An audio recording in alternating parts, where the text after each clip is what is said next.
Thanks for staying with us. I'm Bill O'Reilly in the Unresolved Problem segment tonight. Robust debate over Obamacare. On one side are the Ted Cruz legions who believe the Republicans have to do everything they can to block the new law. On the other side are Republicans who say let the law kick in because it will destroy the Democratic Party and lead to a GOP resurgence. That position is articulated today in a Wall Street Journal opinion piece by Daniel Henninger. Here at Fox News, there's also division. Earlier this week, Bernie Goldberg wrote a column chastising Eric Bolling for being a pro-Cruz guy. Mr. Bolling then replied on the 5. Goldberg and his ilk trash us for being too conservative, like they're putting a scarlet C on our lapels, our aprons, our work boots, and our Kevlar vests. But Bernie, you and the rest of that dying breed of old-school Republicans should take note. There's a new breed of conservative, and we're the voice of the future. Right here now is the voice of the future, Eric Bolling. First of all, are you mad at Goldberg? You mad at him? No, I'm not. I've met Bernie a couple of times. I've actually done speeches with Bernie. Nice enough guy.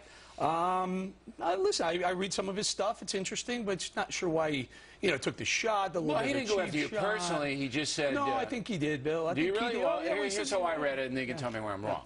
He basically said, look, if I want to hear the pro-Cruz line, I'll go to Eric Bolling because he articulates that. And, yeah, he was a little snippy. Is that a good word? Snippy about it? Yeah, he was a little snippy. Maybe a little condescending. A little bit. But I didn't see that he attacked you like saying you're a moron or a pinhead or anything. No. Well, there was a line or two. Look, here. I'm a busy guy. If he wants Cruz talking points, he can watch Ted Cruz. If he wants Rand Paul, he can watch Rand Paul. If he wants the more moderate, squishy Republicans, he can listen to McCain or Lindsey Graham or Lamar Alexander. Did I hear that word squishy? Did you get that correctly? Yeah. Okay, now let's get with that. So I don't understand. I understand both sides in this debate. If you've been watching the show, I think I've been very fair here. I think Cruz... in the beginning, I went, what's he doing? But then I said to him, you're really smart. He wants to be the leader of what you call the new conservative charge. And this is a way to do it, so he's smart to do it. Constitutionally, it's a perfect right to do it. He's representing Texas. They invited him. They don't like Obamacare. He's doing all that. I didn't beef with that. But tactically, Cruz may be wrong. And I think you're going to have to cede that point. No. He may be wrong. Let me throw something out here. Was his 21-hour quasi-filibuster going to change Obamacare implementation? Probably not. I'll tell you what it did do, and this is something I think you're going to agree with me on, Bill.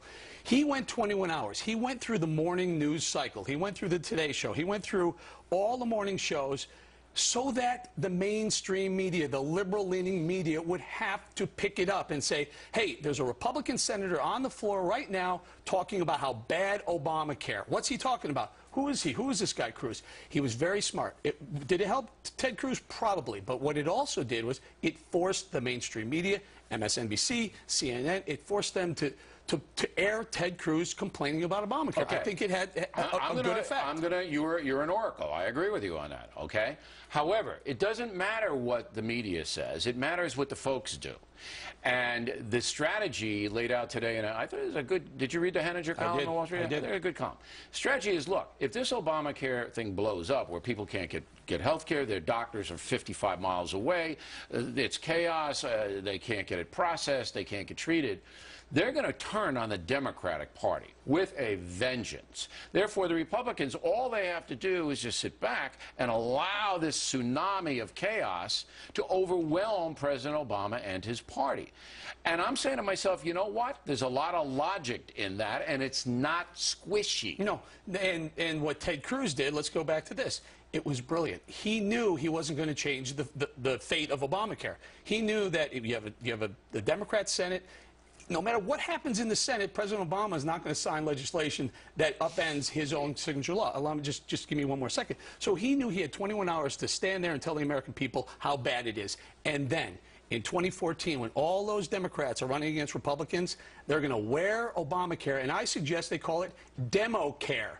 Move it from Obamacare, call it Democare. Let them run against it. Here's the bottom line. Around their neck. Cruz didn't do anything wrong, and he was smart. We both agree, okay? Yep. Where I disagree with you is I don't think that the talk radio people and other people should be attacking the so-called squishy center.